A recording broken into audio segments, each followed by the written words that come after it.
Pictures up, quiet please. Parker? What's on your mind? I've thought about this all night. Whether what I'm about to do is the right thing or not.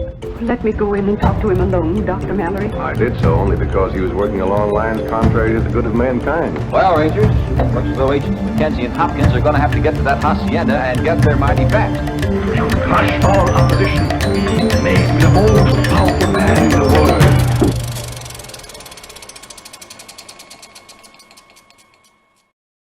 Hello, everyone, and welcome to Good Movie Hunting, the podcast where we discuss our beloved actors and actresses and their best, worst, and our favorite moments in film.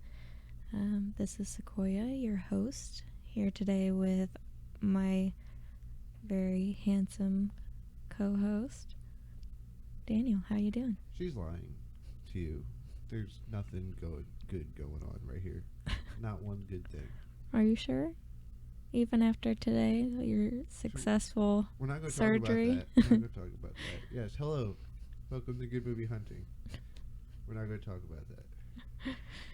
Alright, fine. You're denying the good people some juicy content. Alright, everybody. Welcome. We're going to go ahead and drop our socials here at the beginning. We have a Facebook page at Good Movie Hunting or at GMH Podcast, Twitter at GMH Pod, Instagram at GMH Podcast. Our email is goodmoviehuntingpod@gmail.com, and our YouTube is Good Movie Hunting Podcast. Today, we are covering the lovely, strong, dashing man, Denzel Washington himself. And we had a little snafu about the name earlier today, didn't we, Daniel? Well, because I saw that video and I was talking about it. I know, but you just had to put that in my head right before we record. Yeah. So every time I say his name, I'm going to be doubting myself. He goes by Denzel, but it's Denzel. My brain just is struggling to compute that. It? Denzel. Yeah. Yeah. Maybe that is one. Maybe you just invented one. I don't know. Whenever I say it, I think of Black Clover, so I don't know why. That's a good one. Yep. Yeah. All right. Well, let's just dive on into it, people. Today, we are covering this. I already gave him so many adjectives just now. I ran out. My brain's not working. I'm sorry, everybody. I should have given a heads up. I currently have strep throat, and I'm struggling to make my vocal cords work properly. I don't know how to do a podcast when your throat's all shot shit. Mm-hmm. Yeah, so. And I also have to have lozenges, so that's going to be a fun sound in y'all's ear holes. You're going to be hearing the over and over again. And the occasional in between clink. words, you're going to hear some saliva ASMR. There's Ew. a few of you out there. Don't deny it. Don't even. I hate ASMR. It does the opposite for me. Sound ASMR is just weird. You know how sometimes with cats and stuff where I don't know, man. What? Have you seen? There's this guy who has a TikTok page, and he has these two cats, and one of them, its name rhymes with smellin' or something, and then the other one he can rhyme it with sniffin'. But what he does is he'll bring different foods or objects over to the cats and make them smell it, and they'll have one of two reactions. Sometimes they'll lick their lips, and you can hear it. Or the second option is it'll gag. He brought a pickle up to one of the cats and it smelled it and it went it full sent it, and it was a mess. Yeah, Cinnamon, our cat, she does that. Mm-hmm. She meows and gags at the same time. I don't know how she does it, but I don't know. She's crazy, but that's how I feel when I hear ASMR. It's just kitty cats. No, I feel like that cat puking or gagging about the sounds. Anywho, yes, so I'm apologizing for my strep throat sounds, but we're going to get through this. Okay, Denzel Hayes Washington Jr.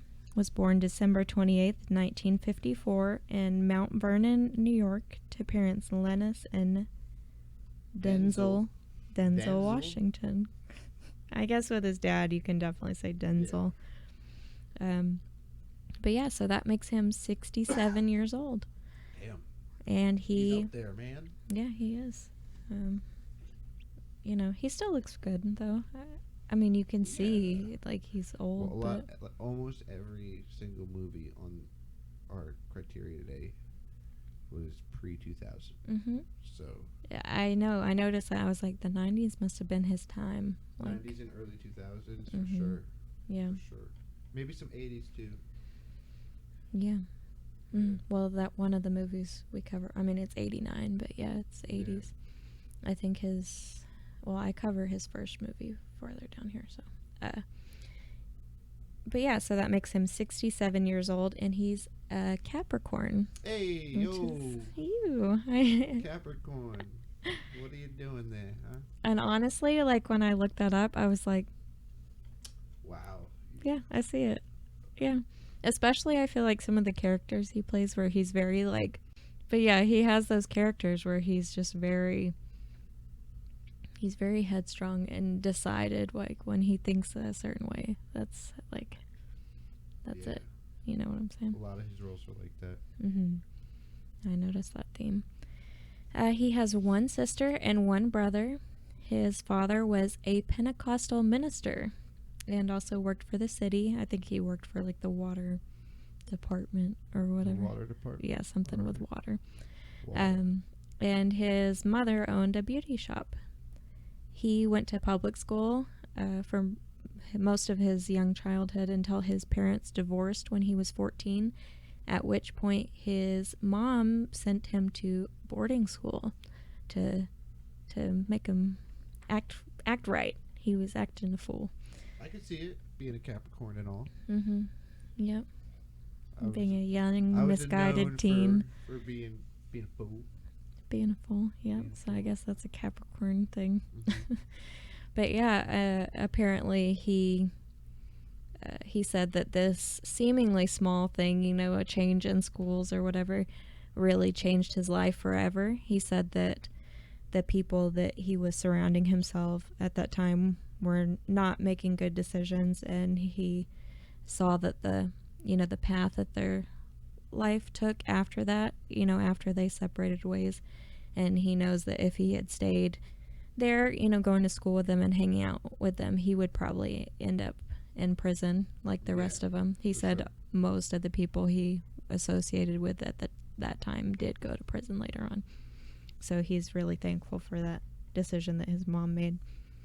He was a Boy Scout growing up, and apparently his, like, little Boy Scout group, I don't know really how Boy Scouts work, but his little troop or whatever had a name, and they were called the Red Raiders.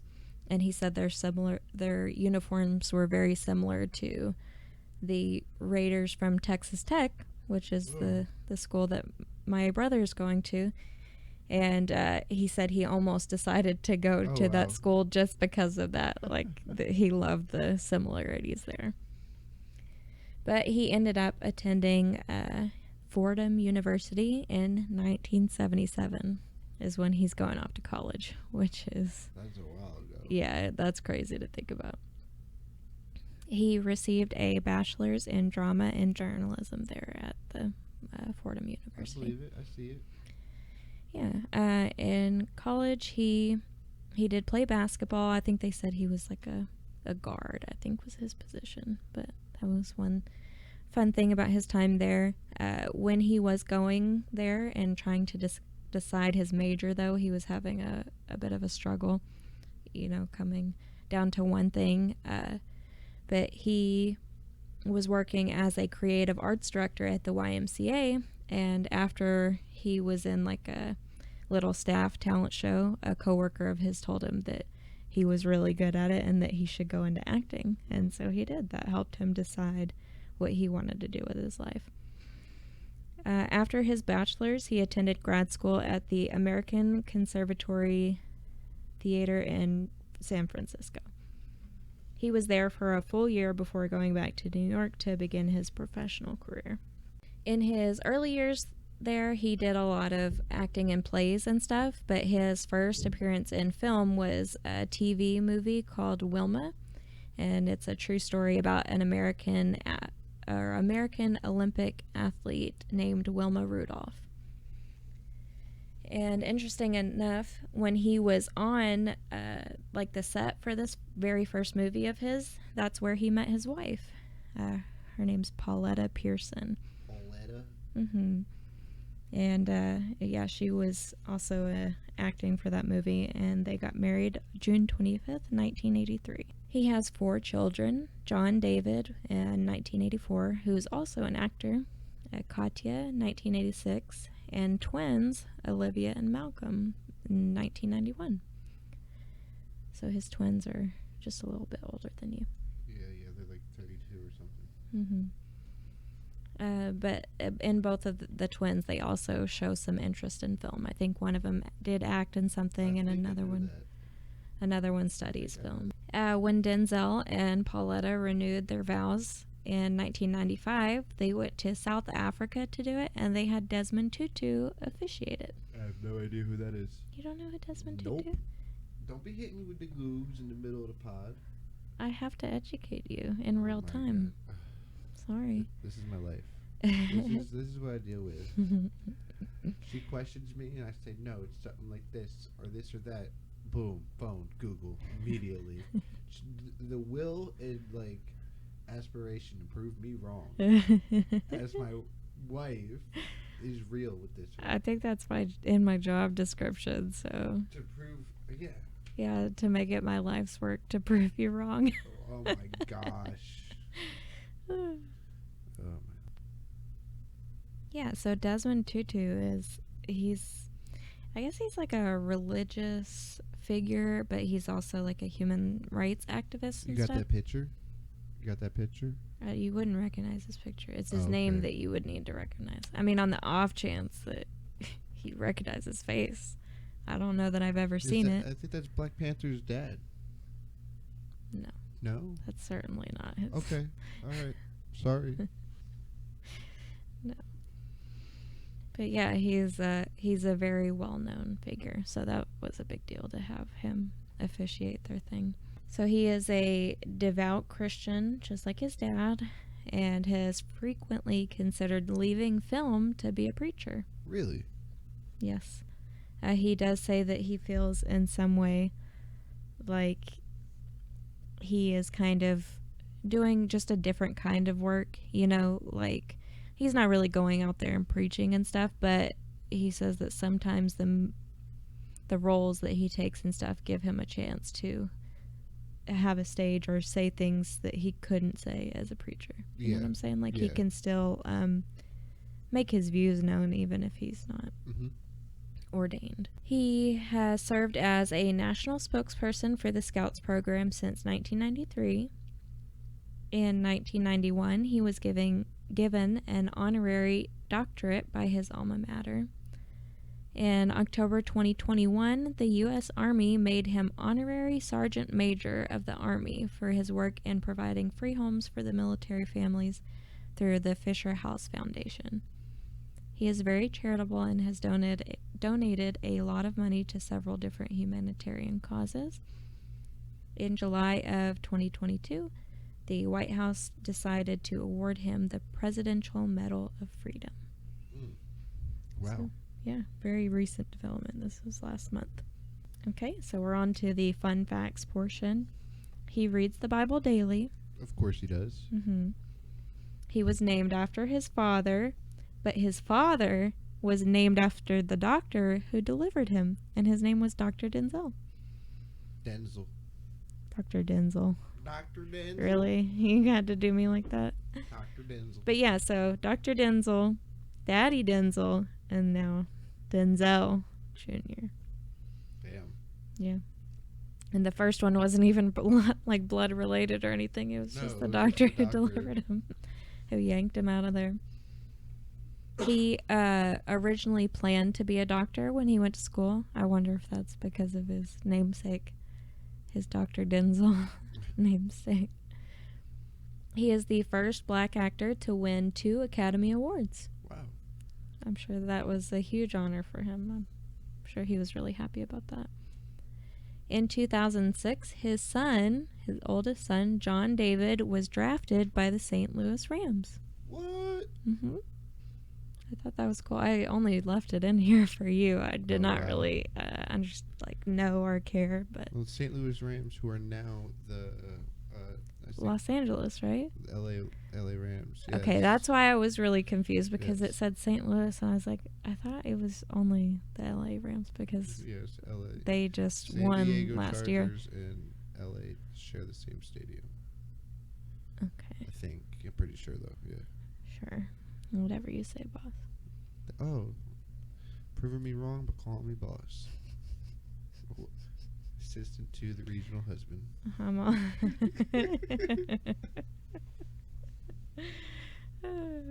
The ARM. ARW. Assistant regional wife. That's Jan. Almost. It was almost Jan. Yeah. She said no. She said, not just no, she said hell no. Getting back to Denzel, he actually does most of his stunts, which I thought was cool. This is what I told you earlier. I didn't reveal, but I said, I have a note in here about Julia Roberts. Oh, God. In the movie The Pelican Brief that they were in together, he refused to kiss her. Why? Why? Is it because she's ugly? I don't know. I don't know the details on it. All I know is that on the set of that movie, he refused to kiss her. And I think people approached her about it. Good for him. Good for him. Years later. Yeah, standing his ground. I guess I get it. I ain't kissing that ugly broad. I could totally see him saying Well, who knows that I'm not. It could be about something else. Like Maybe. It doesn't necessarily have to be about her looks. Maybe he didn't like her personality. I don't know. I don't know what she's like in real life. But I do kind of think it's cool that. It could have been a at-home issue. Maybe, Wife but then being why would it crazy. just be her? Why would it just be about Julia Roberts and not every other female that he had to kiss? You know what? Now that I think about it, I can't remember him kissing anybody in any movie. I'm sure he has. No, I'm sure Otherwise, he that has. would have been a fun Like, fact. but personally, I don't think I can, like, off the top of my head, think of. So maybe he just doesn't do it often, and He doesn't. but people took issue to it because it was Julia Roberts. Yeah. All right. So, are we going on fun facts now still, or? I'm almost done. Okay. I have 2 left. All right. He was named sexiest man on the planet What? by People magazine in 1996.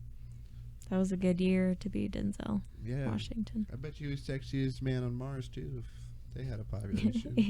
If they had a People magazine. And last fun fact, he's an author. What did he write? Stuff. Kids' books? No, that was unique to Jamie Lee Curtis. That was. I can't picture him doing children's books. I don't know. He had 4 children, I can but see it. I guess that doesn't necessarily make him qualified to. You can't picture Tom Hardy reading bedtime stories, but it happened. All right, but yeah, that's my last fun fact. We're going to go ahead and move on to our first movie, which is Glory. It came out in 1989. It received a 94% by critics and 93% by audience. Wow. I didn't want to watch it. I was like, oh, it's still a war movie. I was like, this is going to suck. But it wasn't all that bad. Yeah, it wasn't. It wasn't. It's just, I don't know. Some people are just built for watching war movies, you know, Shout out Pappy. or like. Shout out Pappy. My father. Ask him anything about World War II. I swear he knows it. Yeah, I felt like there were several different people that I talked to that said that Pappy has ruined historical, like, war movies for them. So, especially in the World War II genre. Yeah. Yeah. Well, when you said it for the first time, I was like, okay, I don't even know what you mean and how could it be that bad? But then to hear that sentiment echoed by multiple other people. Well, for me, it was fucking MASH, and I think that's Vietnam. It's not even World War II. Yeah, I believe so. It was like, I hated it. I hated it. A lot of people loved MASH. I A don't lot of think people that love MASH. deserves I'm- the hate. I'm not but hating on MASH. they're way I'm hating that I more can never boring and dry enjoy things. MASH because of Pappy. because of Pappy. It's like the Kelly Clarkson "Because of You" song, but it's because of Pappy.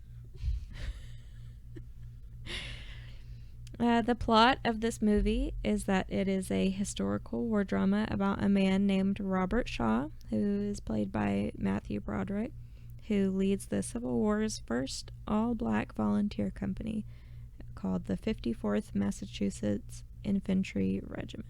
Yeah, it was a war movie. Yeah, it was like a lot of racial remarks, and because slavery was Civil War, and word was being thrown around everywhere, and it was, I don't know, it was. There was a one scene where, because Denzel, he was kind of an ass, he was kind of like a. He was kind of a jerk to everyone. Yeah, it was. Like, it wasn't just one specific side. Like, he was mean to his anybody, his your people fellow in his tent. Like, he was mean, and It's that Capricorn oh my personality. god! But he did something where they thought he was trying to flee, but he was trying to find shoes, and they flogged him. Was that what's called flogging? In front of like the whole like army and whatnot there, and Denzel like threw off his shirt and put his hands on the wall, and he just stared at the the general or the whatever, the captain or whoever. I don't know war terms, so I can't. No, he was major. He Okay. just stared at him, and like he barely winced, and like one tear shed off his face, and he takes off his shirt and he's covered in scars, and it is just. It's really moving, and it's so like sad and heartbreaking to see all of his fellow soldiers watching this happen, and just that warring emotion of some of them know like that in a way it was what Matthew Broderick's character was supposed to do, because he's the general and he's supposed to punish those who disobey him or who try to flee the company and all that stuff, but also that the what's the word, like connotations or whatever that specific act holds for black people, the flogging itself, not just like getting your ass kicked or something, but like being whipped on your back is. Well, I feel like I said, he ripped off his shirt and he was covered in scars from being flogged in the past, but that's because that character has a very "fuck you, I'm a human" attitude. Like, you can't treat me like this, so he would probably often disobey to get things that any human being should be entitled to, and he would get punished for it back when he was working. Yeah, but I do see what you're saying, like that maybe he was picking fights, and so he got flogged more often than the other slaves, but he was also just fuck you, I'm better than you type of person too. Yeah, and I'm sure that didn't go over well with the owners. No. But yeah, I have a note in here actually about that scene. In that scene where he's getting whipped for the supposed desertion, he actually was lashed at full contact with a special whip that would still sting, like it would hurt, but it wouldn't be able to actually cut his skin. But so that was like real, like he really was getting whipped. Are you serious? Yes, I could not believe it. I do, because that's the type of person, like, that's ancestry. Like, he's like, if they had to deal with it, I could deal with it. And I see that 20 minutes, 30 minutes until we get this scene. Yeah, I see that more too now, knowing like what I told you about how he is religious and he does feel like there's things that he can show in film Jesus with got his it too, didn't he? characters that that other people can't do, like a regular preacher wouldn't be able to do. But yeah, and as they were filming that scene, when the director called cut, that's the moment in that shot where you see that tear roll down his cheek. That was real. Like, they didn't have to put drops in his eyes or anything like that. Like, that was just And he was skilled enough to get it to go down only one sheet. Right? Yeah. He's like that guy in the Cloudy with a Chance of Meatballs movie, like the dad who's a cop. He starts to shed a tear over something, and he says, "No, get back in there," and it sucks back up into his eyeball. That cop But reminds it was me the of, reverse. Of Miles Morales' dad in Into the Spider-Verse. They're the same shape. Such a good movie. But yeah, that was a really like astounding scene, and that paired with, I feel like neither you or I have too much commentary about this movie because it's a war movie and it wasn't exactly up our alley, but yeah, and Jude's going crazy and stuff. Yeah, that'll do it too. But there were certain scenes too that I felt like, we still want to mention and stuff too because they were so powerful, and that being one of them.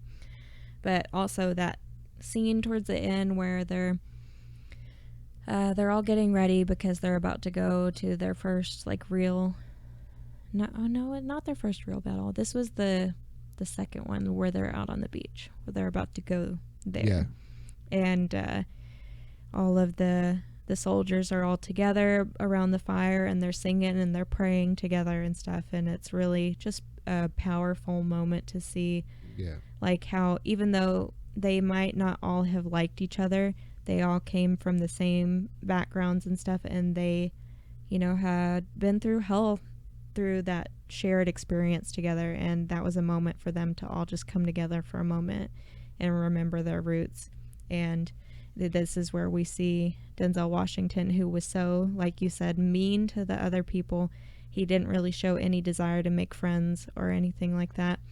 He, everyone's going around praying and stuff, and he's kind of lingering in the back. But Morgan Freeman's character calls him up, and he says, why don't you come pray? And, he gives this little speech, and you can see it's so hard for him to be vulnerable and open up to these people who he doesn't really know, and they're not really his friends or anything. But he talks about how he said, like he doesn't have much in this world, and like his mom died, he never really had like a real family. He didn't really know his dad. But he said that their group was his first real family. And that was just so sweet to see that moment. And he does allow himself to cry too, just briefly. Bit, yeah. But maybe not any tears, but like, some watery. Yeah. Some waterworks. But yeah, for him to be vulnerable like that and to show how much these other men really do mean to him, even though he might not always show it. Yeah, then he there towards the end, he was at the battle on the beach when the major led that charge up the hill and he died. He got shot, and then Denzel was the first one to get up and pick up his flag, because that was a big honor to be the one to pick it up. Literally 30 seconds after he picked it up, he was dead. Yeah. But just that moment. I was hoping he didn't die early in the movie. I was like, really, this is his best movie and he's in it for 30 minutes. Yeah. But it was one of those things where technically Matthew Broderick was the the star of the movie or whatever, but it was pretty close behind him that I feel like Morgan Freeman and Denzel Washington were and when you look on the cast list, he's always second. I saw one list where Denzel was above Matthew Broderick on the cast list. It might have been on the popularities. Well, yeah, it could be that popularity thing, or it could be that he was paid well. Even over that white dude, the guy who was in Princess's Bride. Mm-hmm. Did you know he was in Stranger Things? I didn't know that. Maybe. I don't remember. I have a bad memory.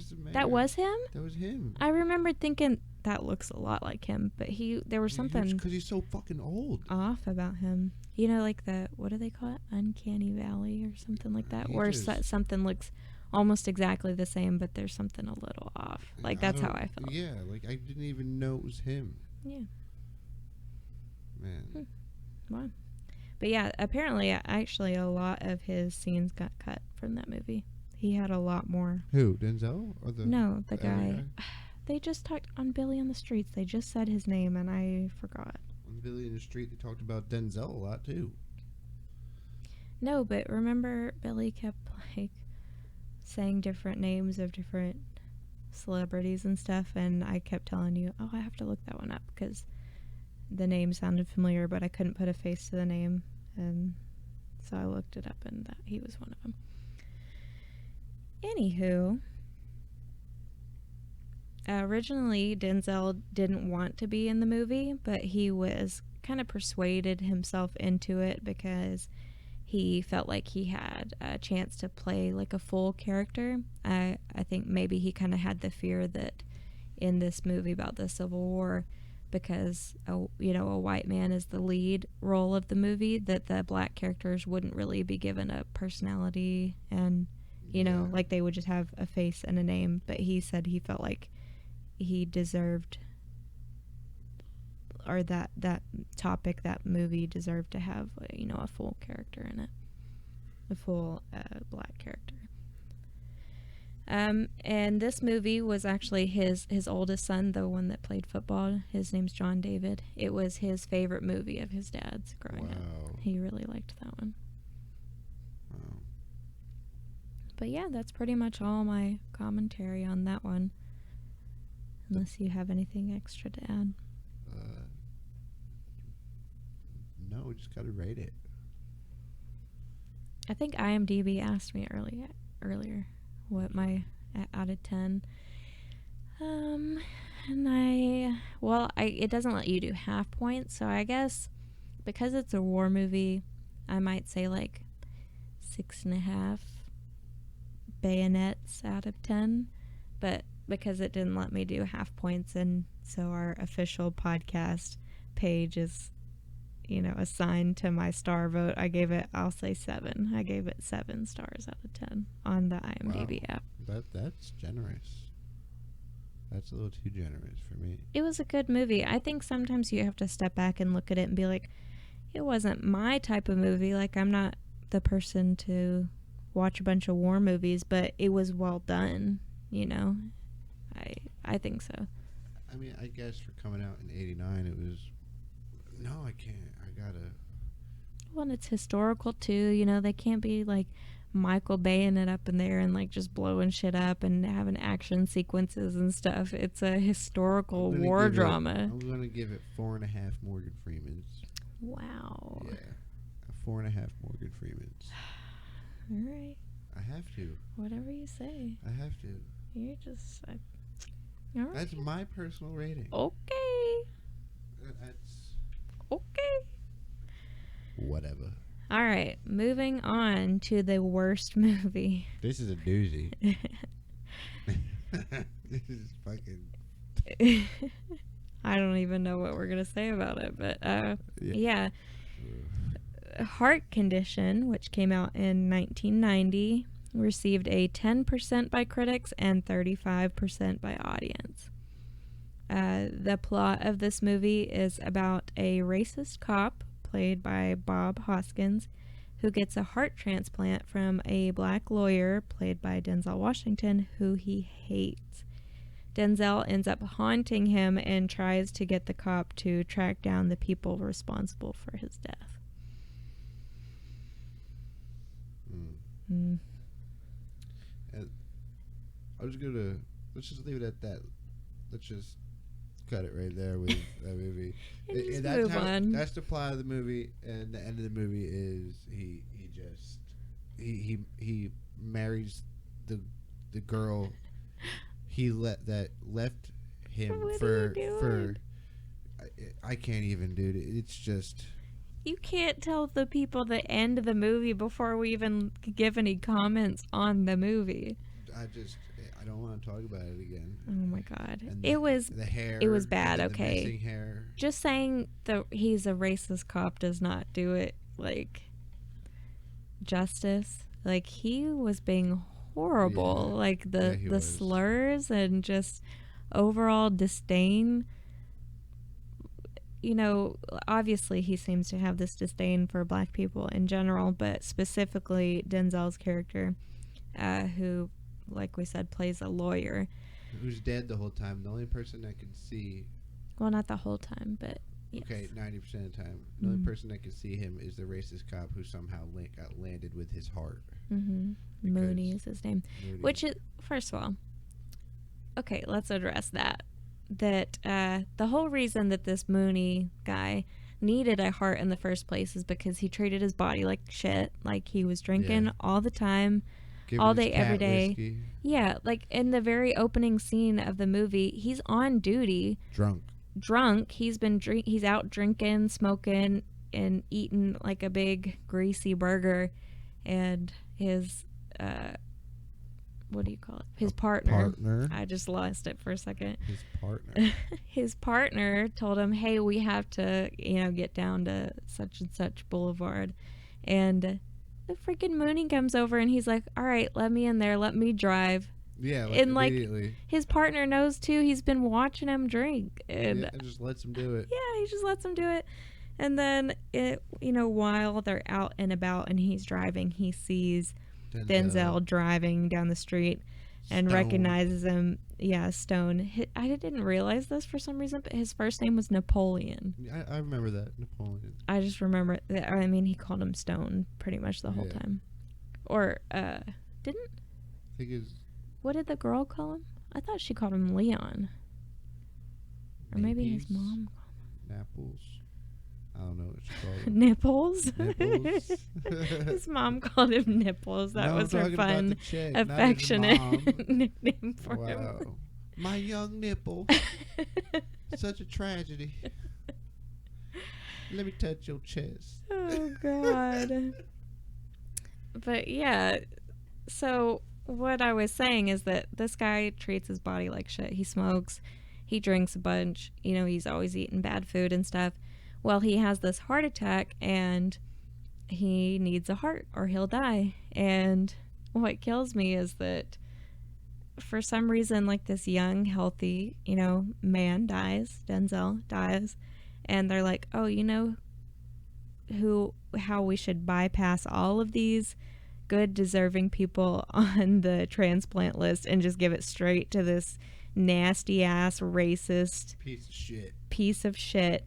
Like, if I know anything from Grey's Anatomy, I know that you're not considered a what's the word I'm looking for? Like a suitable recipient for a new heart if you're not in good condition. Yeah. Like, if you haven't been treating your body like it deserves to have a new heart, then there are people who are going to get the heart before you on the list. You know what I'm saying? 90s, sorry.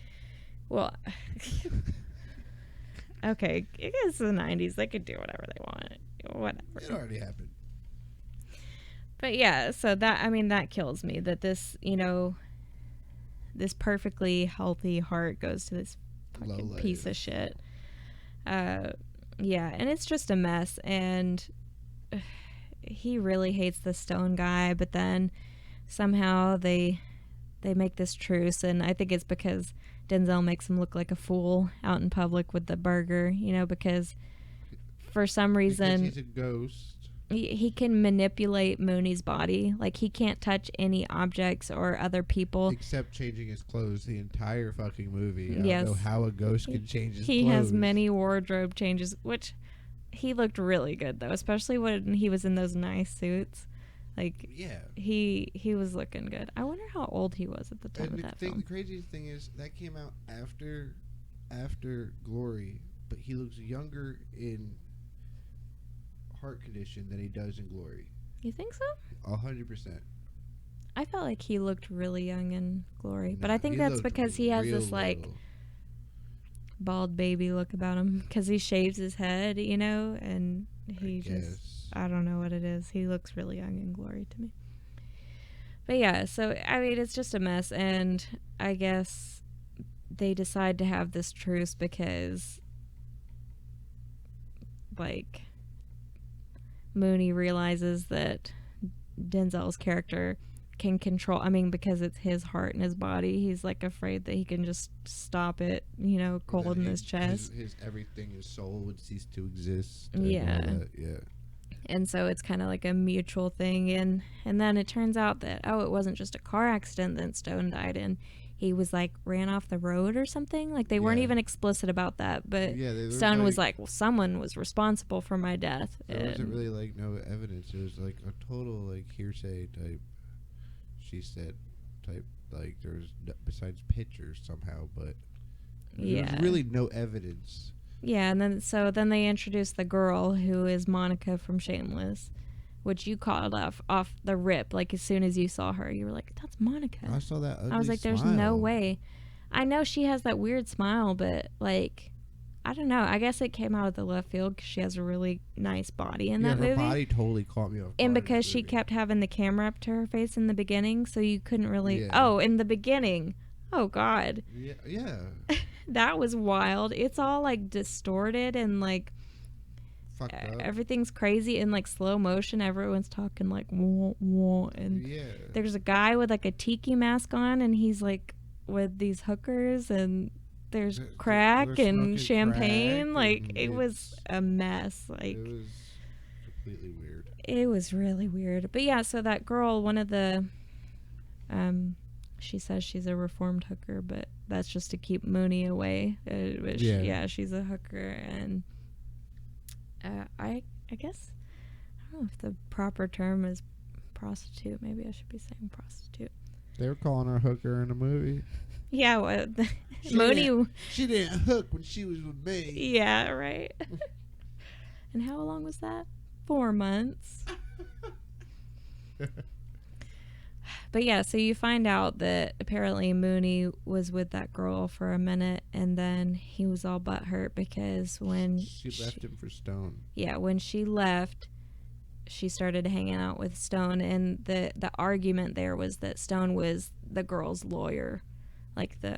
And apparently, I mean, Stone does say later on that actually was true, but they did did stuff. Yeah. He said, Stone said, I'm not the relationship kind of guy, but yeah, we messed around, which is weird because then later on you find out that she had his baby and she was ready to get married to him. So apparently it was more serious than she was letting on. Then he knew. He didn't know. Then he even knew. Yeah. Well, no, but then he was like, once he knew that she had his baby, he was like, oh, I wanted to marry her too. It was like, what? Like, bro, you acted like she was nothing to you.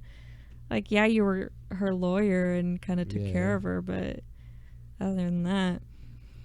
Yeah. But yeah, that was absolutely wild when they tell you the plot twist that she had his baby. Yeah, considering the first interaction you see Stone and this chick have is he backhands the shit out of her outside of a fucking nightclub, and then Mooney proceeds to open fire on their car. Well, that's the thing is that Stone didn't even know that she had the baby, so it was like, where did this happen? What's the timeline here? Yeah, like, if they were together all the time, he would have noticed this little innie minnie have like a, 9-month pregnant body. And then carrying a baby around. Like, what the fuck? Maybe they, like, stopped hanging out, but he remained lawyer. So, I don't know. And then there was that weird guy who was, like, he wasn't really their pimp, but he was. Who was their pimp? He was, like, the big pimp. You know what I'm saying? Like, he wasn't the small time pimp who just like followed her around and, had her whereabouts. He was the guy who told everyone else what to do. He had other investments in other areas of crime, but he kept a few girls around him that made him pocket change, but they got to stay with him like wherever he went. And that was weird too, because then she was like at his beach place and he was taking care of her and her baby. Yeah. And pumping her full of fucking heroin and shit. Okay, yeah, and then speaking of that, okay, let's reverse this a little bit. So all of this happens, Mooney's trying to figure out what really happened to Stone, but then he's also trying to reconnect with this. I think her name's Chris, right? Yeah. Chris. He's trying to reconnect with her too. And then, of course, there's that part in the film where Stone and Mooney kind of have like a falling out because they can't get along or what the fuck ever. Yeah. But then they're like, oh, well, we have to because... Chris. we share the same body or some shit like that. Both of our hearts loved Chris, even though the one that's in you is mine and yours is dead. And yours is dead in a medical waste trash can somewhere. Toxic waste. They probably burned it immediately. Yeah. Probably On site. Full of still in his chest. Full of fat and nicotine. Oh God. That's what Venom was made of. Oh my God. But yeah, so all of this happens, and then there's some convoluted thing where somewhere in her film she has like the evidence that these people set out to kill Stone because they think Stone knew something, this, that, and the other. About the guy in the beginning of the movie smoking crack who died. Was a political figure. Yes, and she has pictures of that night. That she says she calls that her insurance, which I think seems a bit absurd to me because I think anyone in charge would just kill her and then ask questions later. You know, like they'd ransack her house and find the evidence after she's already dead. Like they're not going to keep her alive just because she says, "Oh, I have film somewhere." She gave the footage to Mooney because he was such a piece of shit. She didn't think he'd actually develop it, but he did. Yeah, no, she does say that to him. But yeah, so there's that point in time where she calls his house and says like, "Oh, I'm in danger, come get me." And he knows like that what's going down, you know, like that they have her hostage because they know he has the film at his house and stuff. And so he goes, and that was probably the most batshit part of the movie is when they're having this like shootout, which he has just had his second heart attack. Yeah, with a heart that's not his. So he had heart attack, heart transplant, another heart attack. He should be dead. There should be no way that he's like walking around with a shotgun like this. It was that extra entity. I guess so, like holding him up and everything. Yeah, holding him up, carrying him out of the hospital. That looked funny. Yeah, he had his arm all up in the air because no one else could see Stone. Yeah, carrying him. And then like they get to this like pit man's hideout, and Stone just gives him wall hacks, and he's just able to like, there's a guy behind this corner, and there's a guy behind that corner, and I get that, I guess, like the logistics of that he can tell him what's coming and stuff. Yeah, that makes a ton of sense. But what kills me is that part where so they're holding that chick upstairs with her baby, which why does the baby have to be there? First of all, like if their plan is to kill her, like why they have the baby there, she's holding the baby. While she's holding the baby, they're like tying up her arm and shooting her up with heroin, but you know, all the while their plan is actually to kill her, but they say only give her half right now. Yeah. And we'll wait and see what happens. Okay, whatever. I mean, that doesn't really make sense, but okay. And then Mooney gets up there and this whole shootout happens, and he actually does pretty well for a guy that just had his second heart attack. Yeah. But then he gets her, and he's like having to not only support himself, but support her who has just been shot up with heroin, and she's holding a baby. So like the logistics of this scene. Yes, yeah, he gets shot in the shoulder. Yeah. There is literally no way that this should be transpiring. With Stone being able to only be the only person that can touch him, like he can touch. He can't do anything. He can't even hold the baby, like nothing. He could have helped Mooney, but no, he didn't. Yeah, like hold Mooney up like he did before to get him out of the hospital. Playing recon. Yeah, he just watches. Yeah, and so then this happens. They're getting out of the building, and then there's that scene where he has to get her lowered out of the window down to the next story. How the hell is she doing that? Like climbing out of this window and like jumping down without getting injured while she's high on heroin. Because she didn't give a fuck. And then they hand the baby down to her. They have to kind of just like drop the baby down to her and hope that she doesn't drop it onto some concrete fucking porch. And then Mooney has to somehow shot, you know, injured after this heart attack, has to lower himself down from this window. Not how he got out of the window. That guy came up behind him and he shot him with the shotgun, and the force from the shotgun launched him out of the window. I thought he just fell. No, he shot the shotgun at the force of the shotgun, launched him out the window. Oh, he shot the guy. Yeah, with his He didn't get shot by the guy. No. Okay, No. that's where you confused me. Yeah, No. he turned around and shot that guy, and yeah. Yeah. But still, even that, like, I was just bonkers. That whole thing that transpired in that house was absolutely bonkers. Yeah.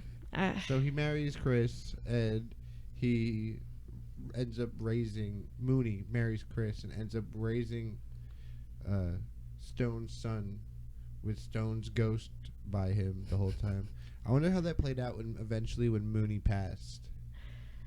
It was like, and how does he live his life married to Chris and not tell her that Stone is haunting him, like they watching over their love child. Point in time where Chris and Mooney were banging, and Stone was just sitting in a chair 2 feet from the fucking bed, watching this hairy, short Italian man that played Mario in the live-action Mario Brothers, fucking bang out with this butterface. And he tells Mooney later on too. He was like, "Well, I left the room. Actually, I was in the living room." So still, it's like, bro. No. I think you're lying, and two, that's still weird and gross. Still very weird. I wouldn't want to hear any little bit of sound that happened in that especially bedroom. If you wanted to marry her. Ooh. But yeah, the only fun fact Denzel really could do better than that. 100%. Yeah, 100, especially looking the way he did in that movie. Yeah. He looked damn good. Looked better than I thought. But yeah, that fun fact, the only fun fact that I have about that one is that when he first took the job for that film, he demanded that they tone down some of the racism before he, like locked in with that character. Yeah. And the writer / director originally, so I guess he ended up kind of saying, okay, fine, whatever you say, Mr. Denzel. But still, I mean, it, like we saw, it was still pretty bad. But apparently his original idea for the Stone character was that he was going to be a flamboyant black pimp. And but he was persuaded because they said, like, basically no black actor is going to touch that part with a 10-foot pole, Like, you're going to have to change it for anyone to take it. But yeah, so that is that movie. That horrible movie. Heart Condition. Denzel's worst movie. I will give it 2 milk and bourbon kitty saucers. I can't believe that fucking happened. He pours bourbon into this poor cat's bowl of milk to drink. Like, what? I'll give it 3 out of 10 Denzel dicks. 3 out of 10 Denzel dicks. Wow. All right. Sorry. Oh, sorry about that too. 3 I'm tired, guys. I'm sorry. Napoleon Stone dicks. 3 Mark Wahlberg nipples. Because there are 3 Mark Wahlberg nipples. 3 Willem Dafoe dicks. Dafoe dicks. Dafoe dicks. DD. We got Denzel and Willem. All right, moving on to our last film this evening. It is Fallen, which came out in 1998. It received a 40% by critics and 72% by audience. This is my favorite Denzel Washington film. I really love this movie. This was one of my favorites of his growing up. And it was fun for me because I got to relive it. I don't think I've seen this one since I was growing up. And it was exciting. Sometimes you worry a little bit, though. You wonder if things are going to hold up, if it's going to be as good as you remember it being. But it did hold true for me. I really loved watching this again. Yeah, I mean, I didn't think I would actually enjoy it, but I did. Yeah, I think it pleasantly surprised us both. Yeah, and then Tony Soprano was in it with his ugly fucking mustache. God, that thing was an atrocity. That was horrible. It was pretty bad. I love you, James Gandolfini, R.I.P. But like, bro, don't ever do that shit again, if you can. And John Goodman's in it. He's good, man. Just to clarify, who's not dead? Everybody always thinks he's dead. He's not fucking dead. Not yet. One day, but not today. So the plot of this movie is Detective John Hobbs, who's played by Denzel Washington, catches a serial killer and sends him to the gas chamber. After this serial killer, who's named Reese, after Reese's death, murders start happening again that are eerily similar to Reese's. After these murders begin to happen, Denzel uncovers the seemingly impossible truth that the demon Azazel inhabited Reese, and when Reese died, Azazel was released into the world, and he's now possessing other people. Anybody that he touches, he can transfer into their body, pretty much, yeah. And he's out for... It's kind of like revenge with Denzel, but really it's a game. It's a game that he's like obsessed with this guy. And I mean, he's a demon who's been around for so long. Like, he's just looking for a little fun at the end of the day. Speaks to cause some of language. Yeah, well, if you've been around for thousands chaos. of years and you have these abilities, you're bored. Yeah. So I think one of the reasons that this movie is so fun for me is that I've always liked things with like paranormal. Yeah, like paranormal and almost like biblical too. That has always been fascinating to me. Like, I loved in Supernatural when they did the idea of like they actually did the different horsemen from the Bible. From I think it's Revelations is where they have the 7 horsemen. There's like plague and there's death, and they represent different like things, bad things in the world and stuff. And that was so cool to actually see them represented as, you know, characters, like actual people, and with different ideas manifested visually. Like, that was really cool, and I felt like that's what that movie did for me. It was really cool to see that idea of a demon wreaking havoc in modern day, and like how he would go about it. Just like fucking with this dude bad. Just playing games with him over and over again. And then, oh, what's her name from Matilda was in it? Miss Honey. Miss Honey from Matilda was in it, yeah. He meets this like mystical Miss Honey, and she... Mystical Miss Honey? What? That's what she is. It's like she somehow has all these answers about Azazel, and I mean, she says that it's because she's a like religion professor or something like that. Yeah, or something, I think. But you do find out that actually her dad went through the same thing that Hobbs is going through now. How he kind of like found out about Azazel, and then Azazel was out to get him and made him look like he was a bad cop, and all these things basically like completely threw his life into upheaval and made him look bad to the world and stuff, and made him look crazy. Yeah. And so he shot himself. Well, that was the end. The story, because I think what her dad tried to do is what Denzel does do. Oh, at the end. Yeah. Okay.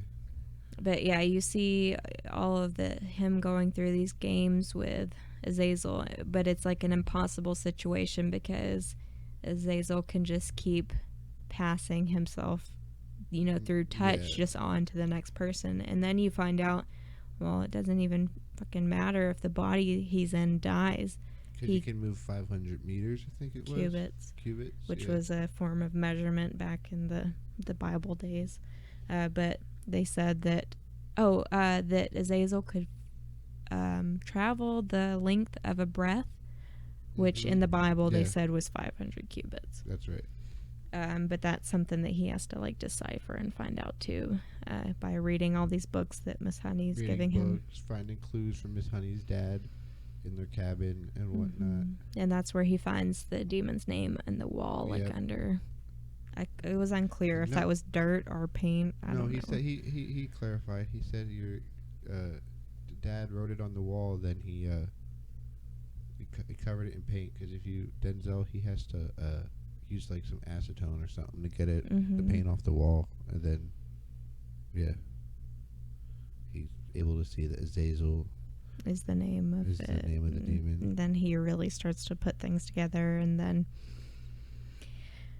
it was, and then once things start to pick up, and Azazel's doing everything he can to make Denzel look bad And crazy. and then there's that part in the movie where you find out that Azazel had gotten into their house, and Hobbs, played by Denzel, lives in this apartment with his brother and his nephew, His brother's son, yeah. which is that family dynamic is strange. I still don't know. I want to look. I should have looked it up, but I don't know what is going on with that family dynamic there. But anyways, it's weird. you find out that Azazel had gotten into the house when they were all asleep, and he left some clues behind. But when Denzel goes to go check on his brother, because his nephew was up and awake for that day, and he's like, "Oh, where's your dad?" And he said, "Oh, he's still sleeping," and he goes to check on him. Well, it turns out Azazel had killed him. He'd poisoned him in the same way that Reese did with his victims when he was, out serial killing and whatnot. But at which point Denzel's like, okay, I just have to go on the run because there's nothing that can stop him. He can even get in my own home and harm my family. And so he takes his nephew, but then he shows up at Miss Honey's house and he's like, all right, kid, you're going to have to stay here. With this complete fucking stranger With that a stranger. you've never met. Sorry, I don't know how long I'm leaving you for. Oh, and your dad? That's right. I just told you that he's dead, but I'm not going to tell you anything else besides that. I just told you, yep, your dad's dead. You didn't cry. Woman. You just said, I bet he's going to heaven. And that was that. Yeah.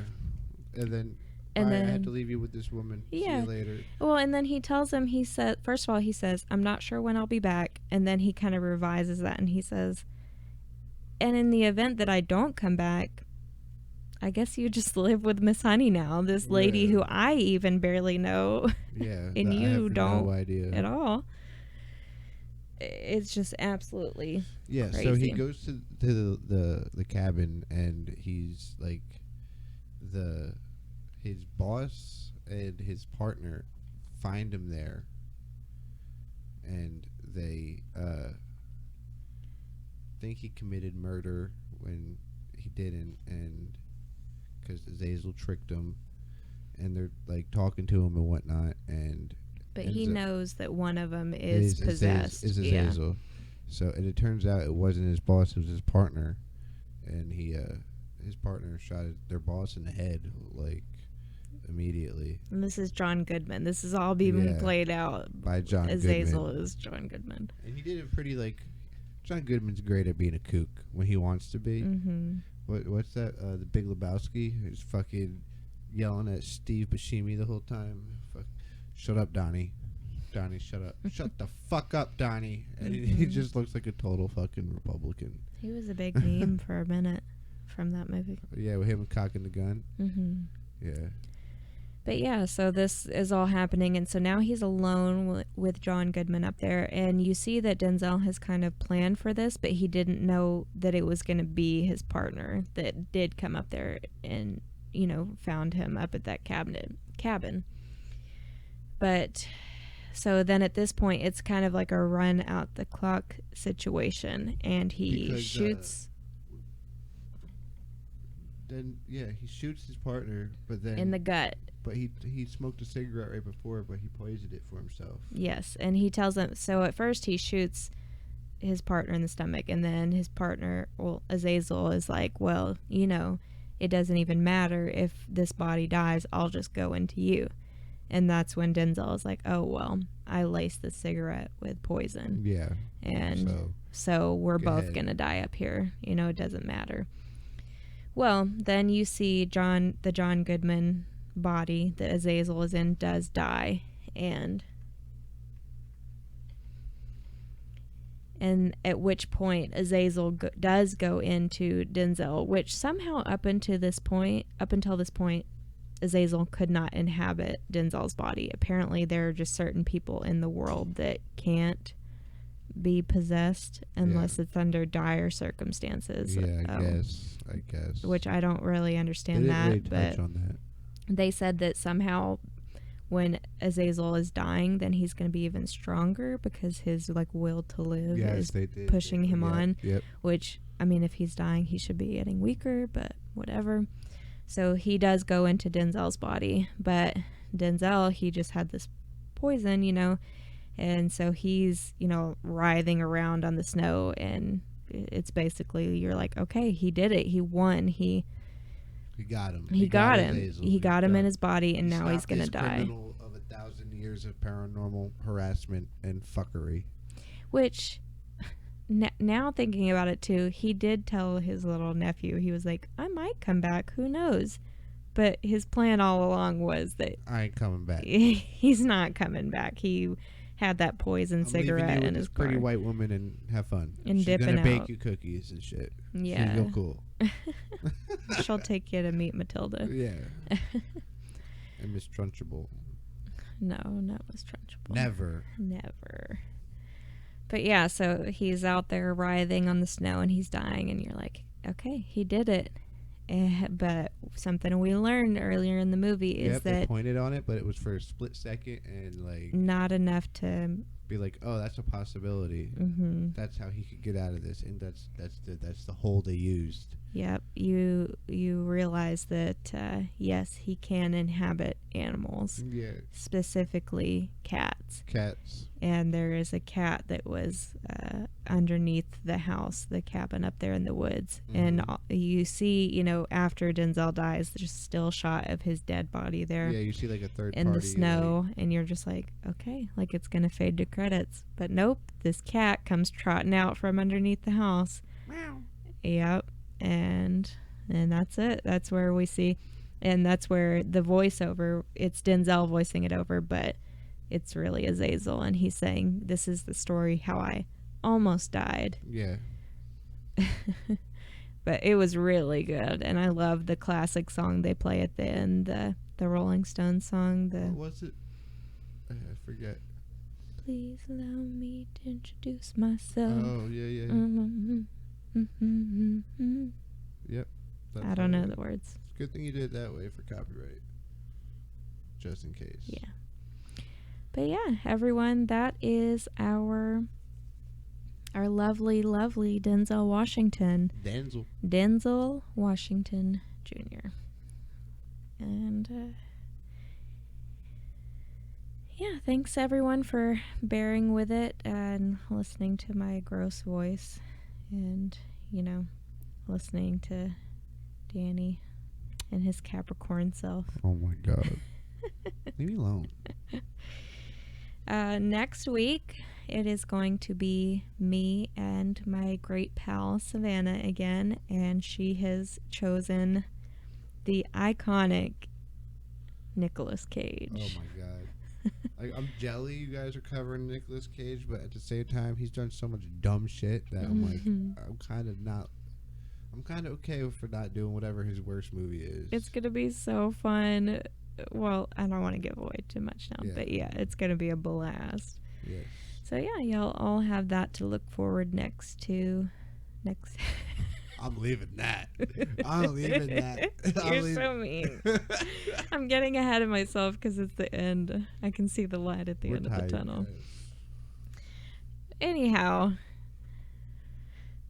you have that to look forward to next week. That and all the egg and chicken talk.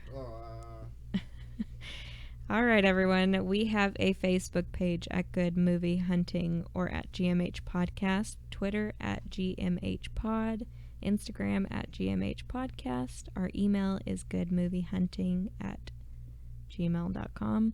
Our YouTube is Good Movie Hunting Podcast. Thank you, everybody. Good night and good luck. Good for what? You don't know that? Good night and good luck. Yeah, that's a famous. There was a journalist who that was his signing off thing. you.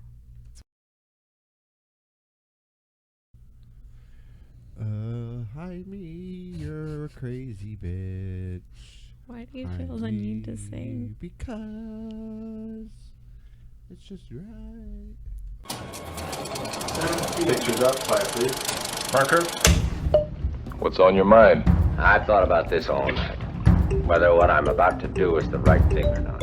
Let me go in and talk to him alone, Dr. Mallory. I did so only because he was working along lines contrary to the good of mankind. Well, Rangers, looks as though Agents Mackenzie and Hopkins are going to have to get to that hacienda and get there mighty fast. You must all opposition.